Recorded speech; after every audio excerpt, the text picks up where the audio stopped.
পাকিস্তানের field marshal হিসেবে পদোন্নতি পেলেন সেনাপ্রধান অসীম মুনির।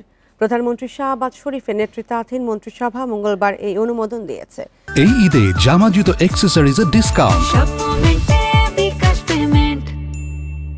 এর মধ্য দিয়ে ৬০ বছর পর পাকিস্তানের সামরিক বাহিনীর কোন জেনারেল ফিল্ড মার্শাল হলেন। কাশ্মীরের পেহেলগামে সন্ত্রাসী হামলার জেরে ভারত পাকিস্তান পাল্টাপাল্টি হামলার পর অসীম মুনিরকে এই পদোন্নতি দেওয়া হলো।